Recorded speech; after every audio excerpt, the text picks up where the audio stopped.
Hello everyone. In our previous session, we have seen about the introduction of PLC. And in this session, we are going to see about the types of PLC. So in generally, PLCs are categorized into three types. The first one is depends on size. The second one is depends on hardware setup. And the third one is power supply. Let's discuss one by one.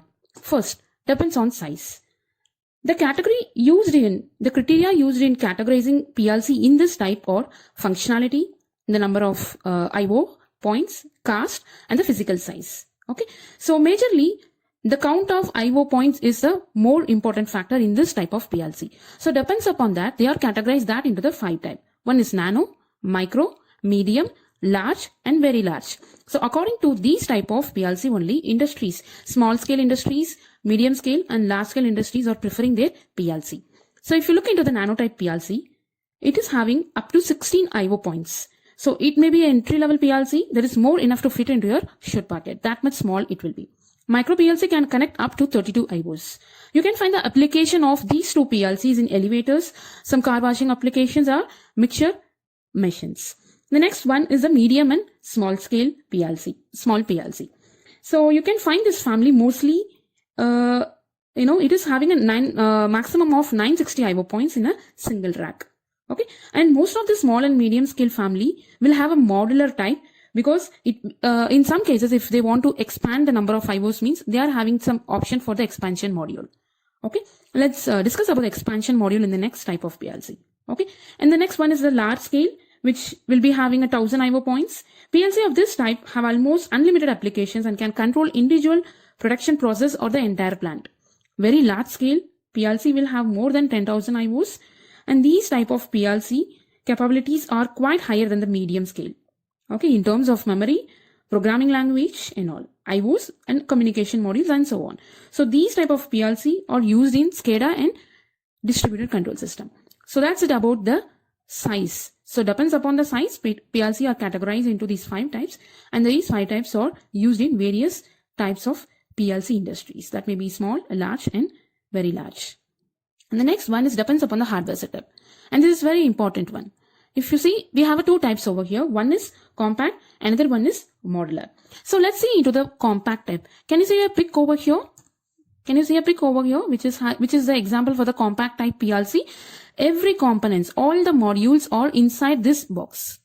Okay, all the modules are inside this box. Power supply, CPU, what and all we have seen in the architecture of PLC. I/O modules will be there, no? That one, power supply, CPU. So everything will be in this one box. Okay, number of I/Os in this type is fixed by the manufacturer but not by the user. It is built by several modules within a single case. Some PLC of this type is designed to connect expansion module to make them somewhat modular. So what this means, for example, this PLC is having 6 I/Os. Let it be 10 I/Os, maybe 4 inputs and 6 inputs and 4 outputs. Okay, suppose you are preferring this in your project. You are running out of I/Os. For example, in your project, you are in need of 15 inputs and 4 outputs. So in that case, if you are using this PLC, it is insufficient, right? Because this PLC is having 6 I/Os, 6 DI and 4 DO. But you are in need of 15 DI and 5 I/O, 5 DO. Okay. So in that case, you are running out of I/Os. So in that case, some PLC are offering an expansion module. Okay, that means you can connect a extra module which will be supporting you with the running out of I/O modules. No, if you are running out of inputs and outputs, you can make use of this expansion module to add the extra I/Os that you are in need of. That's what this compact and integrator type PLC. Okay, the opposite to this type of PLC is the modular type, where all your components, for example, power supply, CPU, I/O modules, everything will be in a separate one. Okay, so unlike a compact type, it is not in a single box. All the components are in an individual box combinedly that are plugged into the rack. It contains power supply, CPU, as we have discussed. Okay, so which may be a form same or from the different manufacturer. It depends. Okay, so that's it about the second type of PLC. Depends upon the hardware setup, and the first one is compact and the next one is a modular type. Fine. Yeah, the third type of PLC is depends upon the power supply. Okay, so this is very important one because most of the PLC have their own power supply module cards, which act as a SMPS to provide supply to the rack, which in turn supply to the different cards like analog input, analog output, DI module, DO module, RTD, etc. So most of the power supply module requires 220 volt AC or 24 volt DC, which turn converts into the required supply signal for the cards, which is typically maybe 24 volt, 12 volt or 5 volt. Okay, so basically to power up the PLC, we are in need of 230 volt or 24 volt.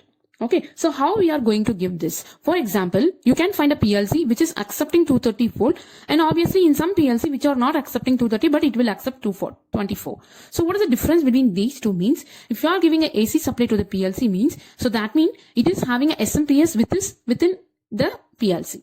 Okay, so that's what it is, converting the 230 into the 24. In some PLC, we need to give the power supply of 24 volt. That means it is not having a SMPS inside. We need to have a SMPS outside. So that's the category of with SMPS and without SMPS. That means whether the PLC is having the SMPS inside or not. This is a basic idea of the PLC depends on power supply. Okay. So the next slide we are going to see about the PLC brand. So like our mobile phone, which is having various brands like Apple, Lenovo, like that, no? Like that, PLC is also having various brands. And here I have listed out the, most popular PLC brand. Allen Bradley, Siemens, ABB, Omron, Delta, Honeywell, GE, Modicon, Schneider. Okay. So these are all the very popular brands used in the industry. I hope you have understood the types of PLC and its various, features. So let's wind up the session 2. We'll meet